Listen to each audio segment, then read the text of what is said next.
नमस्कार दोस्तों, मैं आपका शिक्षक भूपेंद्र यादव। आज हम कुछ विज्ञान के क्वेश्चन आंसरों का अध्ययन करेंगे। इसके पहले कि आप मेरे स्टार्ट करें यह वीडियो, इसके पहले आप मेरे चैनल को सब्सक्राइब करें, लाइक करें और हो सके तो शेयर करें।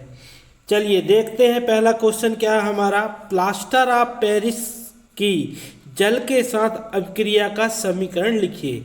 आपसे यह पूछा गया है कि प्लास्टर ऑफ पेरिस की जल के साथ अभिक्रिया का समीकरण लिखना है। तो समीकरण क्या होता है? प्लास्टर ऑफ पेरिस का सूत्र क्या होता है बच्चों? CuSO4 और हाफ H2O। CuSO4 के साथ क्या होता है? Half H2O। हाफ मतलब आधा H2O होता है, पानी होता है, प्लस इसकी अभिक्रिया किससे होती है? 1/2 मतलब 1.5 H2O, मतलब पानी के साथ या जल के साथ इसकी अभिक्रिया होती है और क्या बनता है? इसका बन जाता है कैल्शियम सल्फेट और 2H2O, मतलब इसे हम क्या बोलते हैं? जिप्सम कहते हैं। क्या बन जाता है? CuSO4 and 2H2O। 2H2O कहाँ से आया? हाफ H2O देखिए जे है और हाफ 1.5 जे है, तो और हाफ 1.5 इसमें जुड़ गया, तो कितने हो गए टोटल? तो आपके पास टोटल हो गए 2 H2O, यानी 2 पानी के अणु हो जाते हैं। अगला क्वेश्चन देखिए, अम्लीय वर्षा कब होती है?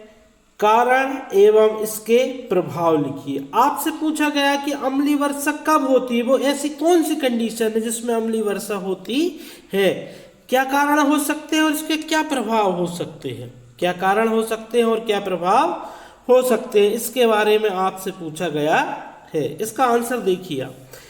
जब बारिश के जल का पीएच, जब बारिश के जल का पीएच कितना होता है बच्चों? 5.6 से कम। आपको मालूम है कि 7 से जैसे ही हम नीचे जाते हैं तो वो अम्लीय हो जाता है। तो इसका क्या होता है? जब बारिश के जल का पीएच कितना हो जाए? 5.6 से कम हो जाता है, तो वह वर्षा अम्लीय वर्षा कहलाती है। अच्छा, किस कारण होती है?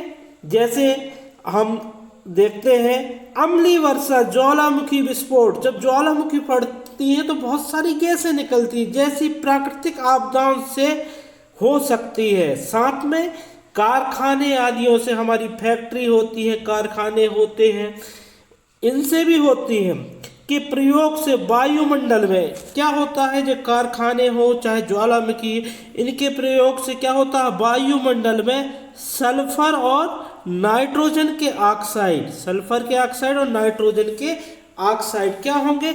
इकट्ठे हो जाते हैं। तब ये वायुमंडल में उपस्थित पानी, ऑक्सीजन तथा अन्य रसायनों से, किस किस से? पानी, ऑक्सीजन एवं अन्य रसायनों से क्रिया कर अम्लीय प्रदूषण बनाते हैं। किस किस से क्रिया करके? जल से, ऑक्सीजन से और अन्य रसायन क्रिया करके अम्लीय प्रदूषक बनाते हैं, जो कि वर्षा जल के साथ अम्लीय वर्षा के रूप में जाने जाते हैं। प्रभाव क्या हो सकता है? कृषि कार्यों में नुकसान एवं स्वास्थ्य विकार उत्पन्न होना। इससे कृषि कार्य जो हम करते हैं, यदि अम्लीय वर्षा की मात्रा अधिक होगी तो हमारे कृषि कार्य में बहुत सारा हमें हानि हो सकती है, फसलों के उत्पादन में कमी आ सकती है, फसलें नष्ट हो सकती हैं। इसके अलावा क्या है? हमारी स्वास्थ्य विकार, हमें त्वचा के बहुत सारे रोग हो सकते हैं, त्वचा कैंसर जैसी बीमारी भी हो सकती है। हमारी जो ऐतिहासिक इमारतें हैं जैसे ताजमहल वगैरह, इनका जो संगमरमर है, वाइट है, उसका रंग का भी क्षरण हो जाता है, क्षरण हो जाता है, रंग का क्षरण। ठीक है, आई बात समझ में? तो अम्लीय वर्षा क्या है पूछे तो आपको क्या बताना है? जब बारिश के साथ जल का पीएच 5.6 से कम हो जाता है तो वह अम्लीय वर्षा कहलाती है। किस कारण होती है भाई? प्राकृतिक तौर पे देखें तो ज्वालामुखी फटेंगे तो बहुत सारी गैसें निकलेंगी, साथ में हमारे उद्योग है, मोटर कार है, गाड़ियां जो चल रही हैं, इनसे भी क्या होते हैं, बहुत सारे प्रदूषक निकलते हैं। वो क्या होते हैं, सल्फर और नाइट्रेट के ऑक्साइड होते हैं। जब ये पानी मतलब वायुमंडल नमी होती है, यानी पानी होता है, उससे क्रिया करेंगे, वायुमंडल ऑक्सीजन होगी, उससे क्रिया करेंगे, तो ये अम्लीय प्रदूषक बनाते हैं। और वो अम्लीय प्रदूषक क्या होते हैं, बारिश की बूंदों के साथ नीचे आते जाते हैं। चलिए कोई अगला क्वेश्चन देखते हैं अपन लोग।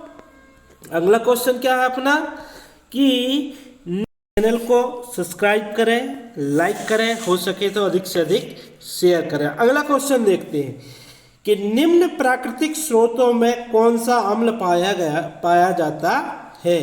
तो इसमें क्या पूछा गया कि कौन सा अम्ल पाया जाता है। जैसे प्राकृतिक स्रोत क्या हमारा नींबू है, दूसरा क्या है चींटी का डंक है। तो नींबू में कौन सा अम्ल पाया जाता है बच्चों, साइट्रिक अम्ल पाया जाता है। कौन सा अम्ल, साइट्रिक अम्ल पाया जाता है। दूसरा क्या पूछा गया है, चींटी का डंक, चींटी के डंक में फार्मिक एसिड पाया जाता है। कौन सा पाया जाता है, चींटी के डंक में फार्मिक एसिड पाया जाता है। ओके, फार्मिक एसिड पाया जाता है, पाया जाता है ना फार्मिक एसिड। कौन सा एसिड, फार्मिक एसिड पाया जाता है। ठीक है, ये है फार्मिक एसिड। अगला क्वेश्चन देखते हैं, आप अम्ल एवं क्षार की पहचान कैसे करेंगे।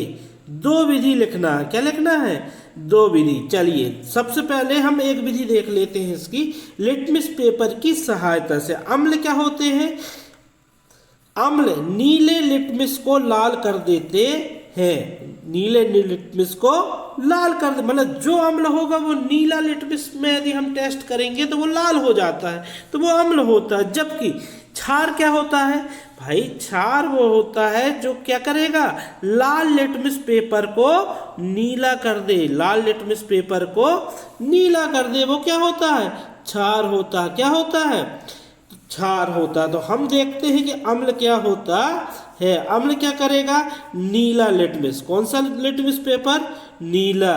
ओके, देखिए तो हम लिखते हैं कौन सा पेपर लेते हैं हम, नीले। कौन सा जे, नीले, नीले लिटमस,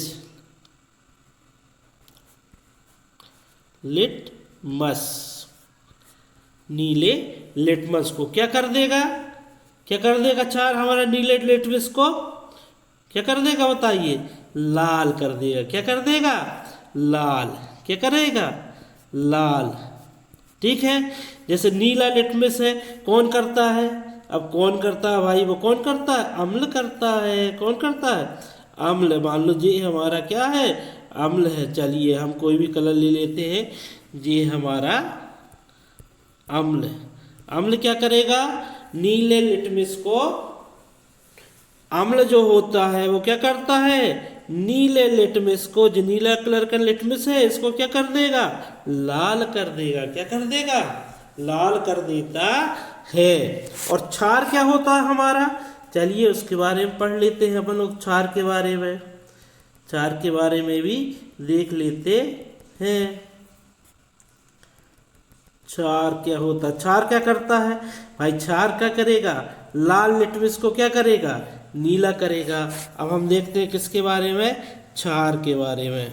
क्षार है ना, क्षार जो होता है हमारा वो क्या करता है, जो हमारा क्षार है, क्षार क्या करेगा, हम एक कौन सा लिटमस पेपर लेते हैं, क्षार में हम लेते हैं लाल लिटमस पेपर। कौन सा लेते हैं, जी हमारा क्या है, जी हमारा क्या है, लाल लिटमस पेपर है। मान लो ये कौन सा पेपर है, ये देखिए इस प्रकार, ये लाल लिटमस है। कौन सा है, लाल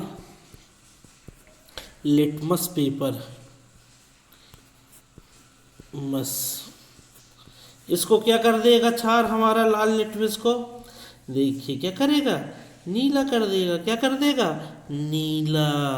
क्या कर देता है, इस प्रकार का नीला कर देता है। ठीक है, ये क्या कर दिया, नीला। अब आपको बात समझ में आ गई? Okay, thank you. मेरे वीडियो देखने के लिए आप लोग सभी लोगों का बहुत बहुत धन्यवाद।